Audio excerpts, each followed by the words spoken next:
नमस्कार, news for nation देख रहे हैं आप। मैं हूं आपके साथ रश्मि। बोचहा उपचुनाव में आरजेडी के जीत के साथ ही बीजेपी की भारी हार हुई है। बता दें कि इस बार के उपचुनाव में बीजेपी ने अपनी पूरी ताकत झोंक दी, लेकिन इसके बावजूद जो नतीजे हैं वो आरजेडी के फेवर में आए और यही वजह है कि बड़ा झटका लगा है बीजेपी को। लगातार मुकेश सहनी के खिलाफ जो एक्शन है, जो कार्रवाई है, वो बीजेपी की तरफ से किए जा रहे थे। खास करके ये दावा भी एनडीए कर रही थी कि बोचहा की सीट से बीजेपी की ही जीत होगी, लेकिन इसके बावजूद जो तस्वीरें बोचहा से निकलकर सामने आई है वो आरजेडी के फेवर में है। लेकिन इस हार से नुकसान किसका हुआ है ये समझने की अगर हम कोशिश करें तो भले ही मुकेश सहनी हार गए हों, लेकिन वो अब बीजेपी की हार से काफी खुश हैं और उसी को लेकर आगे की जो बातें हैं वो खुद मुकेश सहनी कहेंगे, जिसको लेकर 5 बजे मुकेश सहनी प्रेस कॉन्फ्रेंस करने जा रहे हैं।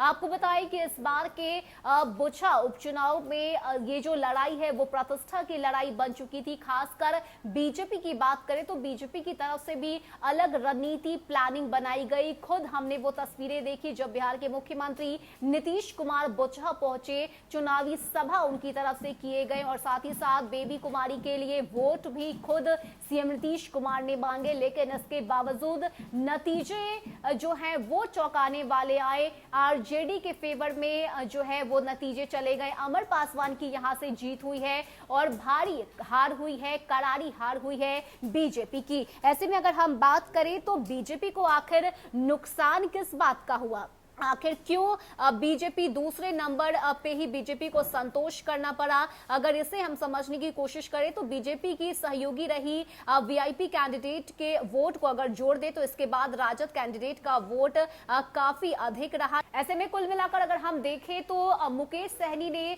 वोट काटने का काम किया है बोचहा में, क्योंकि अगर जो नतीजे अगर देखा जाए, अगर जो नतीजे सामने आए हैं उसे अगर कैलकुलेट किया जाए तो आरजेडी को दोगुनी वोट हासिल हुई है। जितनी वोटें बीजेपी और मुकेश सहनी को मिली है, इनसे भी ज्यादा वोट जो है वो आरजेडी के पास गए हैं और यही वजह है कि अमर पासवान की यहां से जीत हुई है। लेकिन इस आरजेडी के जीत पर मुकेश सहनी काफी ज्यादा खुश है। भले ही वो यहां से हार गए हो, लेकिन बीजेपी को हारता हुआ देख मुकेश सहनी काफी खुश है। उनका साफ तौर से कहना है कि मेरा सिर्फ और सिर्फ एक ही मकसद था, बीजेपी को आईना दिखाने का, और मैंने अपना ये काम पूरा किया है। आपको बताएं कि 5 बजे प्रेस कॉन्फ्रेंस मुकेश सहनी की तरफ से किया जाएगा, जिसमें एक बार फिर मुकेश सहनी जमकर बीजेपी पर हल्ला बोलेंगे, बीजेपी के खिलाफ मोर्चा खोलेंगे। लेकिन उपचुनाव की अगर हम बात करें तो अब मुकेश सहनी की भी मुश्किलें कहीं ना कहीं बढ़ सकती है, क्योंकि जीत के दावे उनकी तरफ से किए जा रहे थे। पहले मुसाफिर पासवान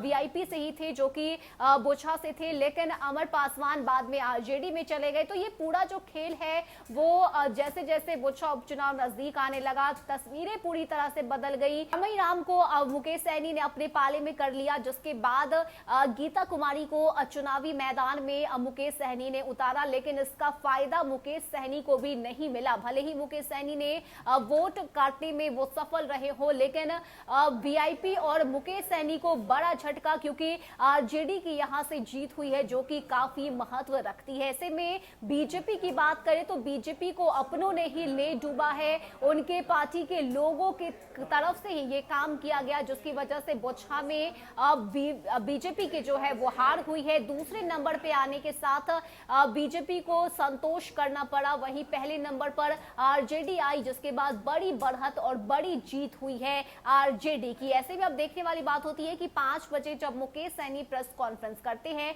तो उस वक्त क्या कुछ उनकी तरफ से कहा जाता है और क्या कुछ तस्वीरें उस प्रेस कॉन्फ्रेंस से देखने को मिलती है। फिलहाल तो इतना ही। ज्यादा अपडेट के लिए आप बने रहिए न्यूज फॉर नेशन के साथ। नमस्कार।